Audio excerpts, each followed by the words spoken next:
BJP MP Dharmapuri Arvind Rahul Gandhi మీద చాలా వ్యాఖ్యలు చేసిండు. సో మరి ధర్మపురి అరవింద్ గురించి ఏం కామెంట్ చేస్తారు? సో ఒకసారి ధర్మపురి అరవింద్ మాట్లాడింది కూడా వినేటువంటి ప్రయత్నం చేద్దాం. సో రాహుల్ గాంధీకి సిగ్గుండాలి. ఇద్దరు కలిసి అశోక్ నగర్ లా హైదరాబాద్ లా సిటీ సెంటర్ లైబ్రరీ దాకా పోయి అందరిని రెచ్చగొట్టి యావత్ తెలంగాణ యువత కాంగ్రెస్ ఎంబడ ఉంటే కేసీఆర్ ని గద్దెదించగలిగింది కాంగ్రెస్ పార్టీ. అప్పుడు వాడుకొని ఇప్పుడు ఇడిచేస్తావారా పొట్టోడు? ఏమంటాడు పొట్టోడు? పెన్నంతున్నాడు, ఒక్క పెన్ స్ట్రోక్ సో పెన్నంతున్నాడు అనేటువంటి ఒక కామెంట్స్ ముఖ్యమంత్రిని, అటు రాహుల్ గాంధీని కూడా కామెంట్ చేస్తా ఉన్నాడు. సో అరవింద్ గురించి ఏం చెప్తారో ఆయనకేం సమాధానం ఇస్తారు? ఆడొక బేకార్ బాడవాడు, బేకార్ గాడాడు. ఎట్లా నిజామాబాద్లో గారిదే నా కొడుకు, గత్తర్లింగ్ కొడుకు వాడు తాగి మాడతాడు. 24 hours తాగి ఉండే వాడు ఉన్నాడంటే వాడే డ్రగిస్ట్, వాడే తాగబోతు చెత్త వాడు అరవింద్ గాడే. అన్నీ తెలిసే అరవింద్ గురించి మెట్టిసాయి మాట్లాడుతున్నా, లేకపోతే కేవలం బట్టగాల్చి బదలాన్ని చేసే ప్రయత్నం? తాగిపోతండి వాడు, బార్లల్లో పబ్బులు ఉండే వాడు మాత్రం మాట్లాడేంది, వాని స్థాయి ఏంది? అరవింద్ గాడు తాగి బార్లల్లో పబ్బులల్లో ఉంటాడు. ఒక పార్లమెంటు మెంబర్ అయిన ఒక ఎంపీ, సో ఆ బాధ్యత గల ఎంపీ గురించి మీరు ఇట్లా మాట్లాడడం కరెక్టే అంటారా? నిజంగానే ఆయన ఆ వ్యసనాలకు అలవాటు పడ్డారంటారా?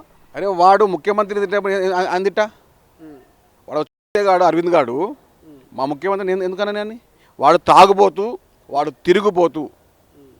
అరవింద్, ధర్మపురి అరవింద్ తాగుబోతూ తిరుగుబోతూ. ఇక వాడు కూడా మా గురించి మాట్లాడేంత స్థాయి ఎక్కడ వంది. గాలి గెలిచిన గత్తరనా నిజామాబాద్లో కోర్టులో మొన్న ఓడిపోయి మూతబరి మాట్లాడుతున్నావురా నువ్వు? బేయకుగా అక్కలతో మాట్లాడు, దీర్దిమగ్గా తాగొస్తావా రోడ్డు మీదకి నువ్వు మాట్లాడనీకే? టక్లు నీ మంచి ఉండు, ఎట్లా గెలిచినావో ఉందా ప్రవర్తించు. గతంలో నువ్వు ఎంత దోచుకుని తెలియదా? నువ్వు ఎమ్మెల్యేల దగ్గర డబ్బులు దోచుకునే వ్యవస్థ నీదిరా. నువ్వు ముఖ్యమంత్రి గురించి మాట్లాడతారా ఫాల్తుగా? అక్కడ లేని అవులే నీకు ఎవరా, నీకు ఎంపీ ఇచ్చిన టికెట్ ఫాల్తుగా? మెట్టిసాయి కామెంట్స్ కాంట్రవర్సీ, ట్రోల్స్ అయ్యే అవకాశం ఉంటుంది. సో మీరు దీన్ని ఏకీభవిస్తున్నారా అరవింద్ మీద చేసిన కామెంట్స్ను? అరవింద్ గాడు పక్క తాగుబోతూ తిరుగుబోతూ, పబ్బులల్లా బార్లల్లా వైన్స్ కాడ అడ్డాల కల్లా ఉండేవాడు. ముఖ్యమంత్రి గారి గురించి మాట్లాడే స్థాయి వాంది కాదు. గాలి గెలిచిన గత్తర్నా కొడుకు వాడు. ఎమ్మెల్యేగా ఓడిపోయిండు, ఎంపీ గెలిచి పెద్ద మూతబరి మాట్లాడుతుండు. బట్ నోరు అదుపులో పెట్టుకోవడం అవులే. అరవింద్ అవులే, నోరు అదుపులో పెట్టుకో, లేకుంటే కొడుక హైదరాబాద్ తిరగనీయం నిన్ను. నిజామాబాద్ వచ్చి నీ బొక్కలు ఎరగొడతాం వచ్చి.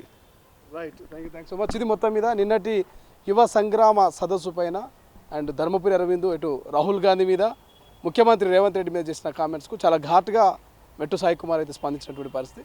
చూద్దాం ఈ యువ సంగ్రామ సదస్సులో కేటీఆర్ విసిరిన సవాల్ను కాంగ్రెస్ ఎంతవరకు స్వీకరిస్తుంది? 70,000 ఉద్యోగాల అధికారిక నోటిఫికేషన్ మీద మరి ఎటువంటి చర్చ రచ భవిష్యత్తులో జరగబోతుందో చూద్దాం. కెమెరా పర్సన్ అజయ్తో శ్రీశైలం, తొలి వెలుగు, హైదరాబాద్.